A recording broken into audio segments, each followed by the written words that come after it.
मसीह में आप सबको सलाम। अजीज़ों, आज हम पढ़ेंगे मुक़द्दस मत्ती की अंजील, उसका 8वां बाब और उसकी पहली आयत से। जब वो इस पहाड़ से उतरा तो बहुत सी भीड़ उसके पीछे हो लिए, और देखो, एक कोढ़ी ने पास आकर उसे सजदा किया और कहा, ऐ खुदावंद, अगर तू चाहे तो मुझे पाक साफ कर सकता है। उसने हाथ बढ़ाकर उसे छुआ और कहा, मैं चाहता हूँ, तू पाक साफ हो जा। वो फौरन कोढ़ से पाक साफ हो गई।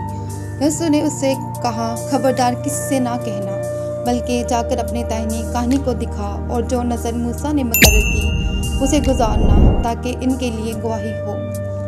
और जब वो कुफरनहूम में दाखिल हुआ तो एक सूबेदार उसके पास आया और उसकी मिन्नत करके कहा, ऐ खुदावंद, मेरा खादम फालज का मारा घर में पड़ा है और नहायत तकलीफ में है।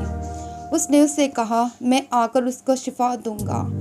सूबेदार ने जवाब में कहा, ऐ खुदावंद, मैं इस लायक नहीं कि तू मेरी छत के नीचे आए, बल्कि सिर्फ ज़ुबान से कह दे तो मेरा खादम शिफा पा जाएगा, क्योंकि मैं भी दूसरों के इख्तियार में हूँ और सिपाही मेरे मातहत हैं। और जब एक से कहता हूँ कि जा तो वो जाता है, और दूसरे से कि वो आ तो वो आता है।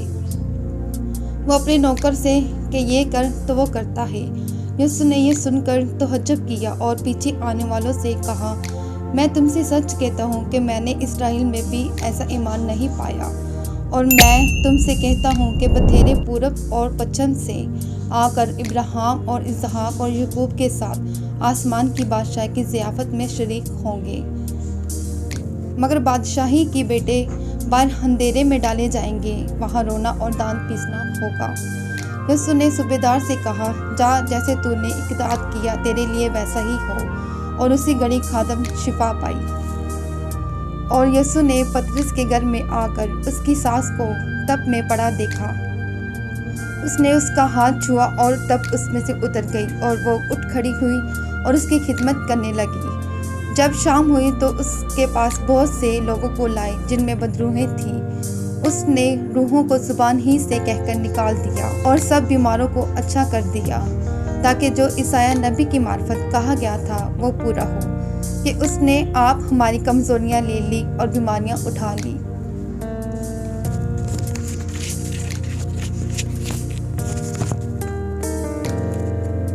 जब यीशु ने अपने गिर्द बहुत सी भीड़ देखी तो पार चलने का हुक्म दिया, और एक फकीर ने पास आकर उसे कहा, ऐ उस्ताद, जहाँ कहीं तू जाएगा मैं तेरे पीछे चलूँगा।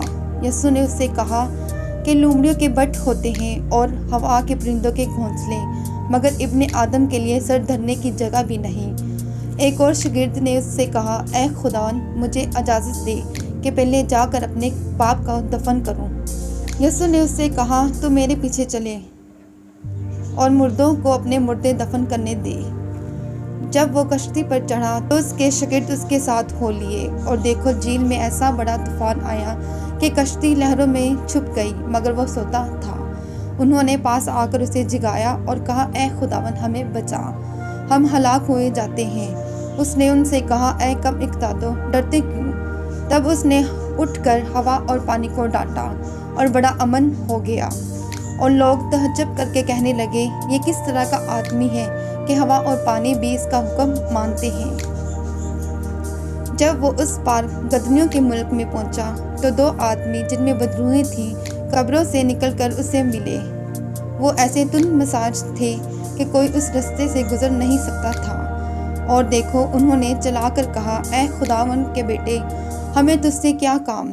क्या तू इसलिए यहाँ आया है कि वक्त से पहले हमें अजाब में डाले?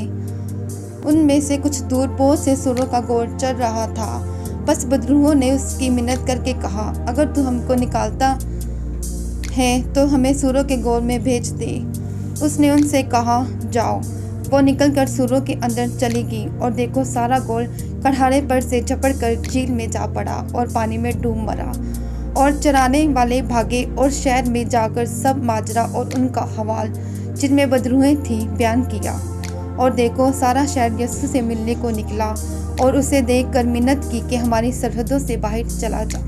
खुदा का जिंदा कलाम पढ़ा और सुना जाना हम सबकी खास बरकत।